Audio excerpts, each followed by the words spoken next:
to have to address what we're doing. And let me ask you a slightly different kind of question. You come from more of a libertarian background. The libertarians, as I understand, believe in free market capitalism. Couldn't a lot of what's happening be essentially the enforcement arm of runaway capitalism versus just being called straight fascism and control? Well, I don't believe capitalism, the way it was set up, is really free market. I mean, it believes in these big titans, these robber barons. They're like these hurricane forces that suck everything in and drive, the race to the bottom. I don't believe that multinational corporations, of the 100 biggest economies, 44 of them are companies now. And they have gotten together, really in an organized crime syndicate fashion, like pirates, very piratical, to go in and wreck economies, blow out economies so they can buy everything up for pennies on the dollar. So I think that these terms like communist or capitalist, all of this confuses the issue. From my research, it really is just a question of liberty versus tyranny. And whatever system you want to call it, I want more liberty, more individual choice, more community, more local control, more things being produced and made here, more education for the population, more opportunities, and whatever you want to call that, put a label on it. That's the opposite of what we're getting with these multinational corporations that are criminal. They are not free market. They come in, they pay off politicians, they get more corporate welfare than anybody. Hell, they've got communism for themselves. They come take our wealth and then they share it communally amongst themselves. So again, all these terms, I mean, I really think it just gets down to the basics of I'm against centralization. I'm against any type of centralization where power is centralizing through this bullying force. And that's what we're facing.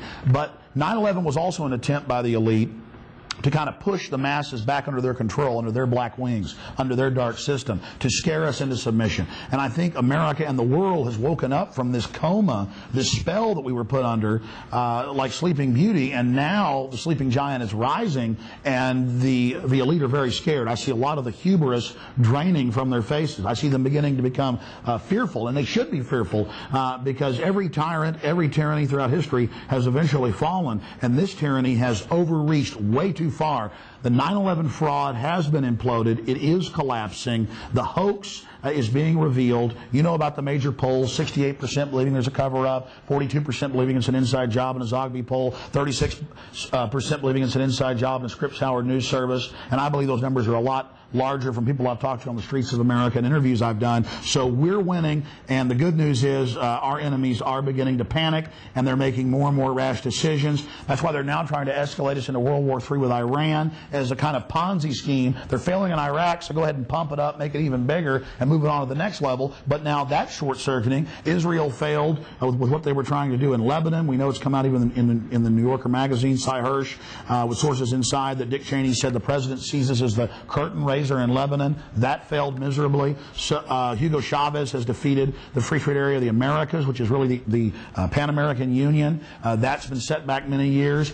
In the European Union, expansion was defeated last year. So we're having victory after victory after victory. But we're never going to hear the mainstream press tell us we're having victory, but we know we're having victory from all of the key indices. But particular incident or particular fact, where is the biggest chink in the armor of the government story that you think the entire story will explode upon?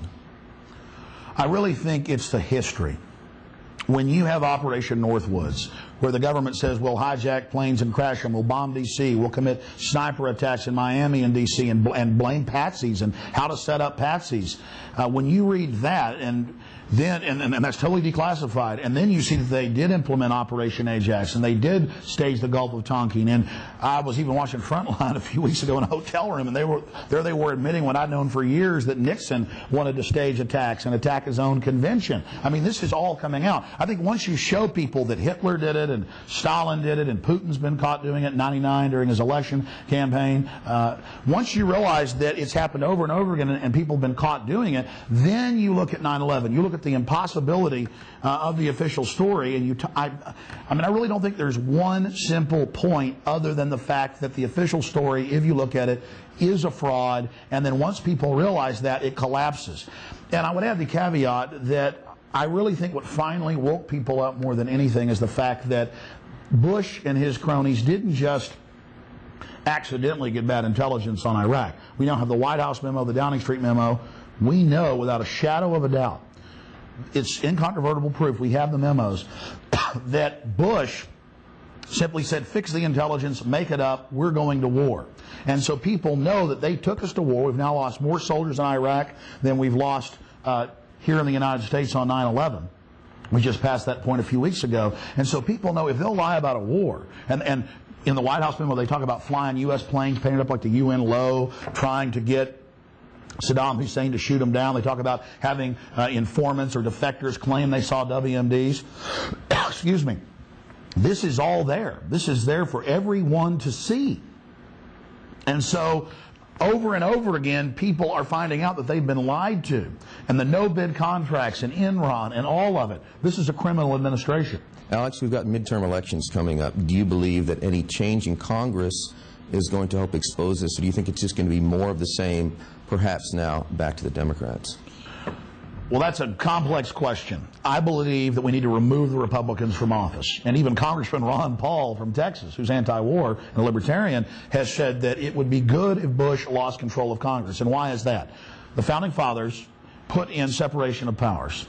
And you do not want a would-be tyrant, someone who says that he wants this to be a dictatorship. Be a heck of a lot easier so long as he's the dictator. You don't want that madman having control of the legislative, the executive, and the judiciary, which he now does, including a majority of the governors and Supreme Courts at the state level as well. So we've never seen such a unified front in U.S. history, really since the Civil War, by the central government. Bush has almost total control. And it is so important to remove as many Republicans as possible and to put Democrats in, and then it will allow the Democratic constituency, which is a traditional, more anti-war, pro-peace community, to then force the Democrats that we've now elected to do the right thing and start impeachment proceedings. And a lot of experts in Congress on both sides of the aisle believe that if the Democrats win the House or the Senate, and it's going to happen if they win both, that impeachment proceedings will begin against George Bush on the area of lying about intelligence to go to war with Iraq. So we are very, very close to being able to bring down the tyrant. Now, they've raced to put in their electronic voting machines, but only 35% of the country now have them. We know that they are stealing elections coast to coast, but if there is a landslide, a tidal wave against these fascists, they're going to be out of office, and this is going to be a great victory. We'll still have the leadership of the Democratic Party and the leadership of the Republican Party owned by the international crime syndicate, the New World Order. But it will be a major blow in this battle against them and will slow down their efforts greatly. Alex, what would be a call to activism you could give to our viewers to help them get more involved in making a political change and a change for the better in our country? Well, the establishment tells us, be nice, be quiet, don't sling mud. But then you watch the big candidates, they do fight nasty. We need to get aggressive about our freedoms, aggressive about our country, aggressive about our world, get in their face. And for folks out there watching, you don't have to have it all figured out or be perfect in your presentation. Just get out there. Now is the time for the maximum effort on the web, calling into radio shows, letters to the editor, getting out on the streets. Now is the time. We're at a major crossroads. So much is happening right now that will affect the entire future of our world. Right now is the key. More is going to happen in the next year in history than will happen in the next 10 years. Many experts believe that, and I believe that. Now is a critical point in history, so we've got to have the maximum effort of everybody across the political spectrum right now to defend liberty and resist tyranny. Alex, where can we hear you on the radio? Well, I'm on AM and FM stations around the country, around 60, and they can always go to Infowars.com or PrisonPlanet.com. We have free audio streams there. We also have a free daily podcast of the 3-hour radio program. Alex, once again, thanks for being here. Thank you.